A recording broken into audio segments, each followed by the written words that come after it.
Hey, I'm Josh Download, and Merry Christmas, Happy Hanukkah, Happy Kwanzaa, and Happy everybody! Happy holidays! I haven't actually chosen a game to review yet, so why don't we go have a look?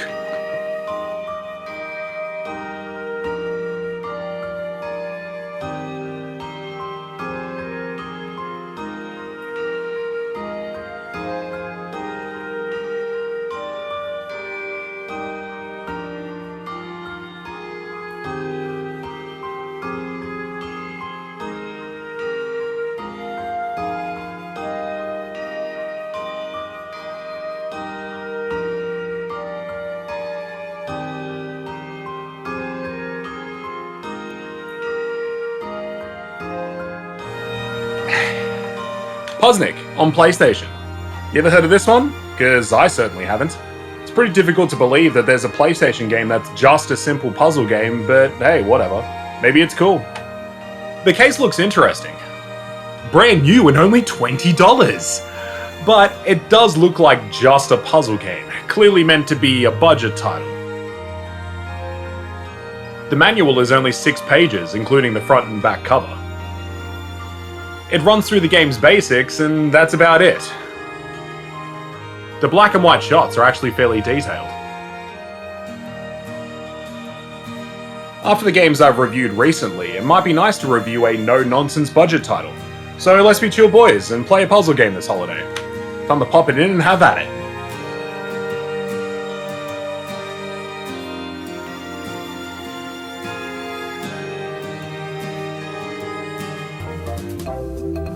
First up, the game opens with asking you if you want to load ranking data.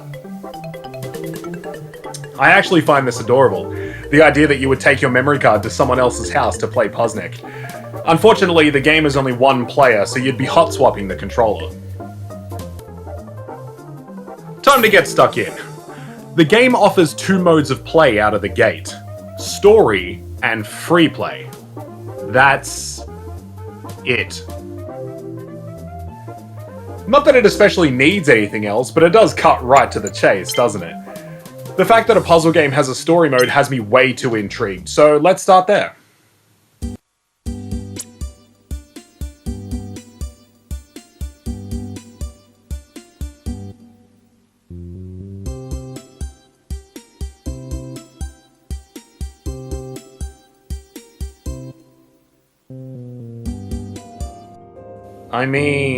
I guess, right? There are monsters and they are frightening. As frightening as the monsters in the Ancestral Trail?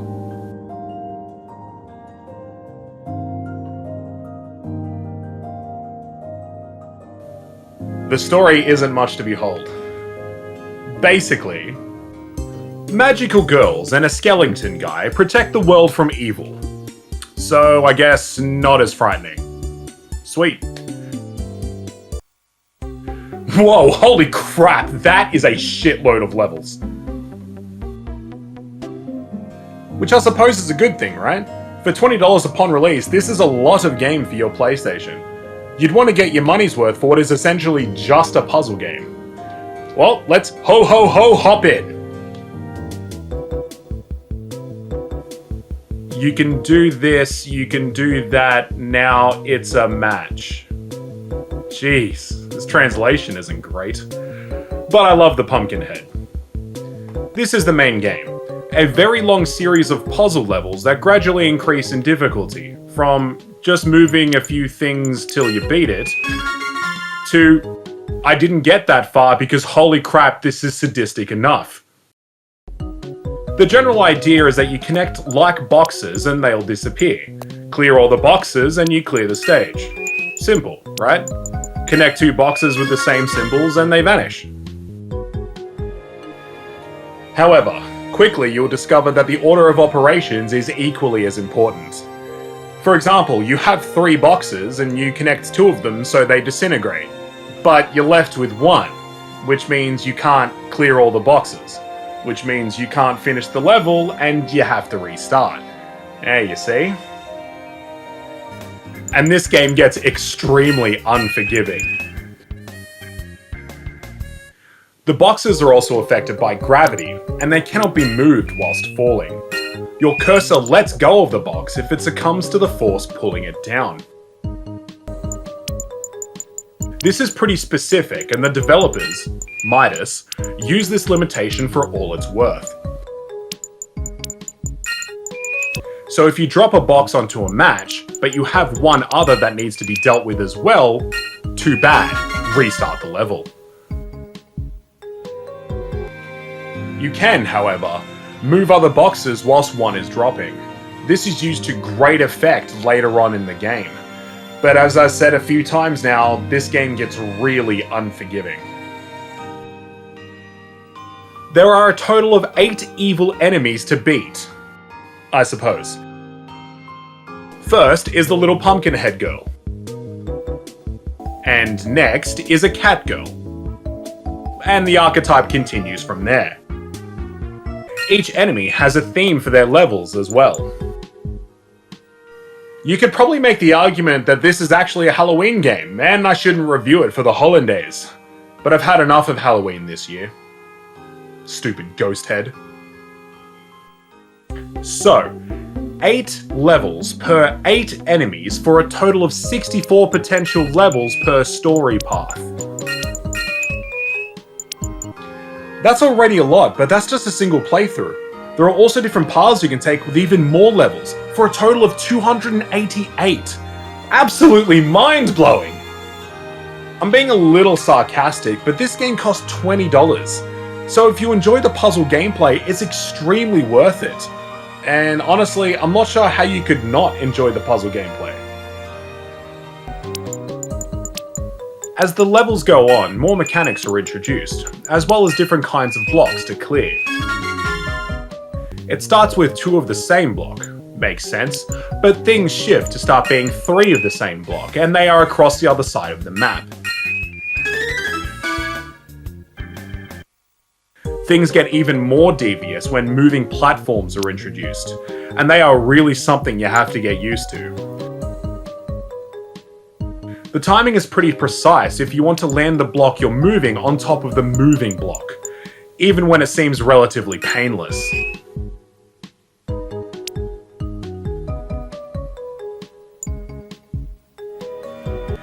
Get ready for that dreaded feeling sinking in. When a level loads, it's enormous, has moving platforms and like 7 different types of boxes. Like, oh, awesome. Can't wait to be here for the next hour and a half. Guess I should cancel my plans for the day.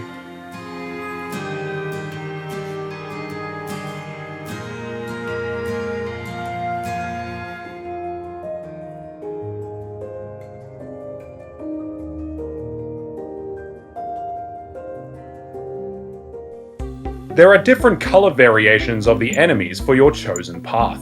From what I can tell, this is basically a difficulty selector.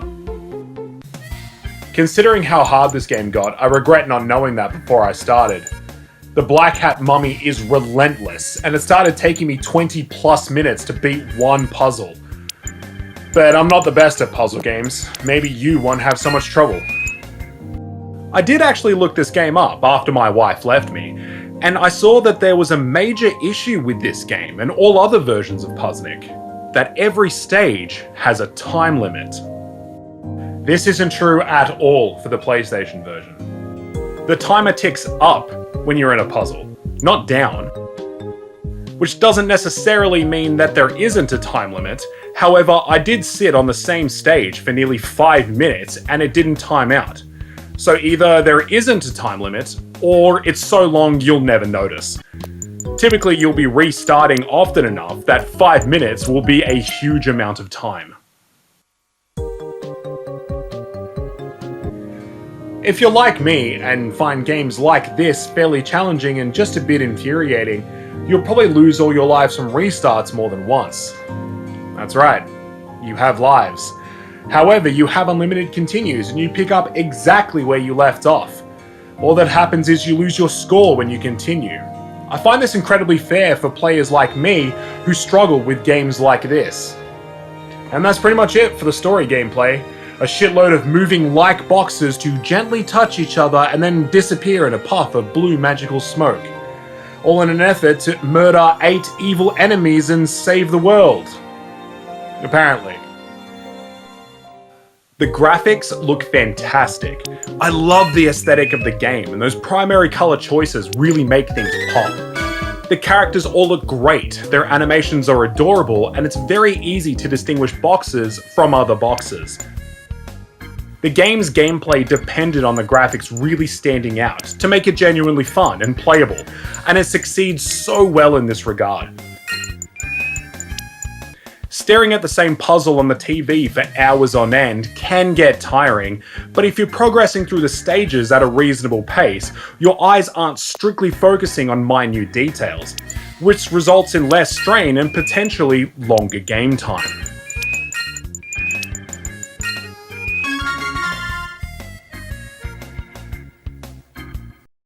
Just like Symphony of the Night, there's little to no 3D in this game. And again, just like Symphony of the Night, this was an incredibly good decision in hindsight. The pixelated look has proven to be timeless, whilst the 32-bit 3D look has proven to be niche. Though used now, only used in stylistic indie games like Dread X2, an anthology horror game, Nun Massacre, and Bloodwash, to name a few. I love the colours too. Considering it's PlayStation, the graphic designers had a lot of choice, and the colours they picked really look pleasing. As a kinda not really former graphic designer myself in an industry that doesn't care enough for colour theory, I do appreciate good colour choice. It can mean the difference between playing a game and not. If something isn't pleasing to the eye, you're probably not gonna look at it, right? I love the clouds. They're probably my favourite. The gradient from very light blue to navy just sits so well in the background, like the clouds are framing the puzzle in the middle of the screen. Special mention to the bat that flies across the screen every now and then. I feel like I'm repeating itself when it comes to old games on a CRT. It just looks right. What do you want from me? I felt no fatigue staring at the screen for hours, trying to work out the puzzles because of how good everything looks. Along with the graphics, the third most important thing about a puzzle game is the music. Unfortunately, this is where Puzznic drops the ball. There's only one song during the puzzle gameplay. One song. Not one song per enemy, no. One song total. That's why this video has been filled with original music that I've written. Christmassy original music. There's a couple of other songs in the game, but they are only in the menus and the story at the start and whatever, but... yeah. Disappointing, right? I mean, the song is good and chill as hell, but it's one song. Playing the game for hours on end, listening to the same song over and over is definitely unappealing. So just pop on Lorna Shore's I Feel the Ever Black Festering Within Me, turn down the TV, and don't worry about it. The sound effects are pleasing, but the pitch for the boxes disappearing is a bit high. The sound doesn't play that often, especially as puzzles get harder, so it's not that big of a deal. There's not much else to say about sound and music. It's truly where the game falls on its face, which is such a shame. So that's it, right? Well, I didn't know anything about this game before writing this review, but there's a Puzznic on NES as well, along with many old computer systems and the Game Boy. The NES version was pretty cheap, so I grabbed it. Let's check out the box before we get started. The box art is full of silver ratio cute characterizations of the boxes in the game. There are only 2 screenshots of the 2 different game modes, which we'll get to in a bit. The majority of the box is made up of the well-drawn characterizations and copyright information. It honestly doesn't make the game look as inviting as even the PS1 version, or some other NES game boxes.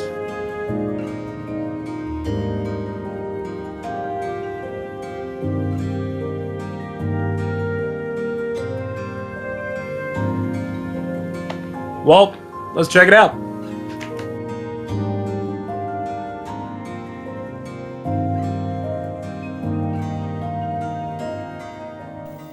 Right away, you're given a choice of 2 different modes of gameplay, like I mentioned before. Puzznic is the regular game we've played on the PS1 version. Gravnik we'll get to a bit later. Let's hit the start button on that regular game. Unlike the PS1 version, this seems to be just a close to one-to-one as the developers could manage for the original arcade release. And this is where the game has a countdown timer, which, insanely, is only a minute long. That's definitely a byproduct of Puzznic originally being an arcade game. Only a minute? Insane! Considering it took me nearly 5 minutes to do the movements to solve some of the puzzles in the PlayStation version, this is quite a shock. That's the major difference, which goes along with the Puzznic story site I showed earlier, which mentioned the time limit. It definitely makes things more intense and frantic. If you do goof up a move and need to retry, it's as quick as pressing start and then pressing A. However, the timer doesn't reset if you retry, so you're left with whatever time you had before you decided it was hopeless. Screw up the puzzle after retrying twice, or let the timer tick down to 0 and it's game over. Unapologetic. I was ready to deem this version inferior to the PlayStation one. But, just like the PlayStation version, once you get a game over, you can continue exactly where you left off, and all you lose is your score.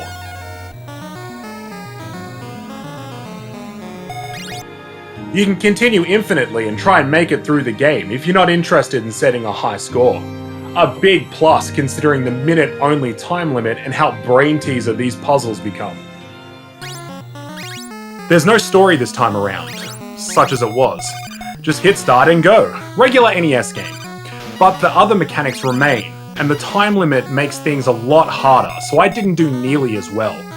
The moving platforms are still a pain in the ass. Though it doesn't seem to matter, the game is divided into sections.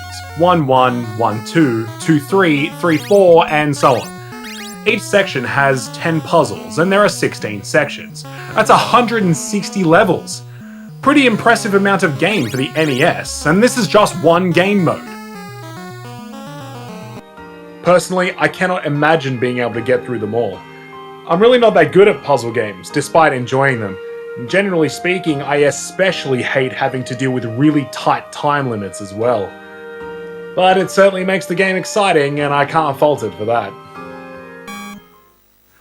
Each and every level has a 4-character password that you're shown when you get a game over, making returning to where you were last a snap, even back in 1990.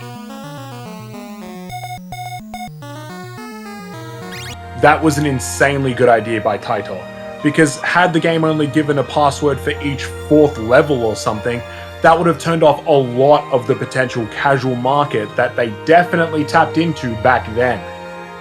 Well, let's check out Gravnik. Gravnik's game mode is a brilliant twist on the established Puzznic. Instead of moving pieces to connect 2 or more, you're basically moving the board and using the geometry around to force the pieces to touch each other.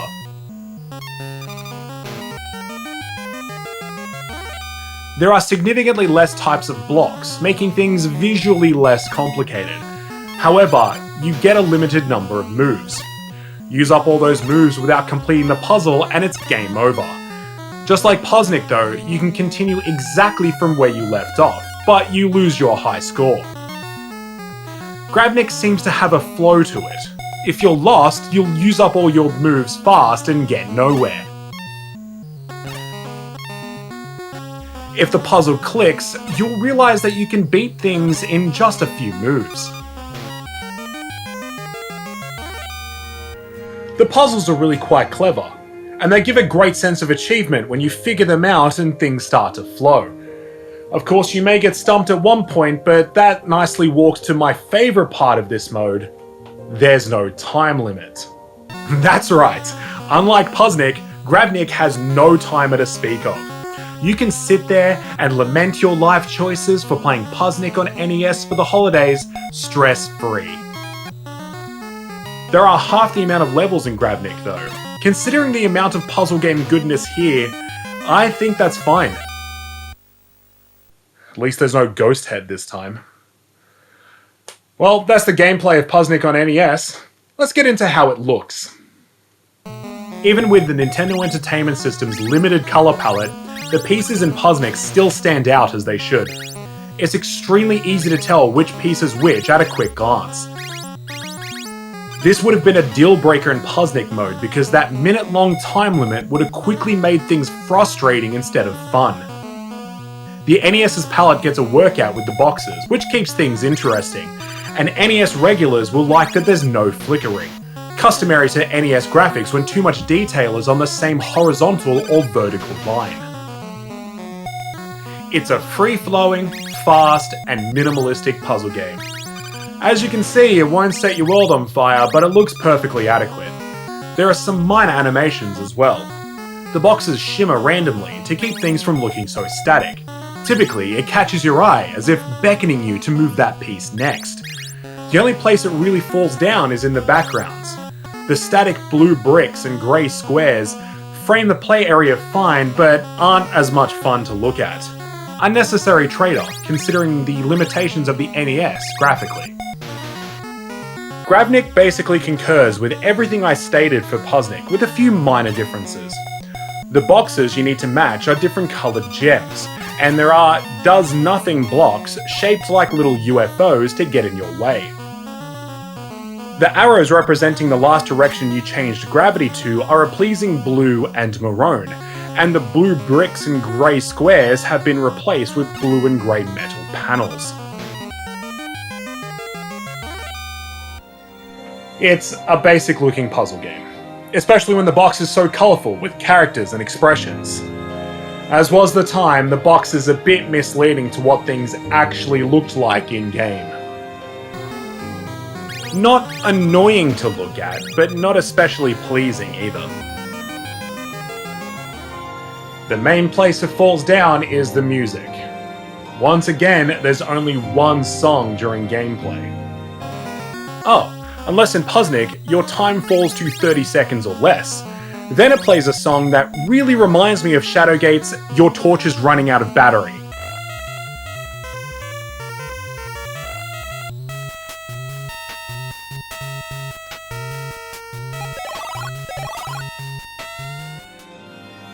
It's really grating, especially when the timer is only a minute long. Half the time it's an easier listen to goofy track and then, "Your flame is dying! Quick, plug in the charger!" It does light a fire under your ass though, which is almost always to your detriment. You will make wrong decisions when hearing that song. Clearly this was the reasoning behind the track. Puzznic was originally an arcade game, and just like Vampire Knight, the balance of letting a person play and kicking them off to get their money needs to be struck. And that's it! A nice, cheap, and easy puzzle game to whittle away the hours on a hot holiday season. Puzznic is apparently out on PC Engine, old PCs like the Commodore 64 and Atari ST, the Game Boy, and even on DOS. If you have one of those handy and not a PlayStation, I would say pick one of those up. Especially the Game Boy, they seems like a perfect match. But out of the two I played, I'd go with the PlayStation. I absolutely adore the NES, but the PS1 version looks and plays so much better. And that lack of time limit sealed the deal. It's a no-nonsense puzzle game, really, and I enjoyed the brain melting that the PlayStation version gave me. Though prices on the various versions vary, the PlayStation version is the cheapest for a complete copy. Well, a quick and easy wrap up for the end of the year. I hope you're all enjoying your holiday season, and I will see you in the new year.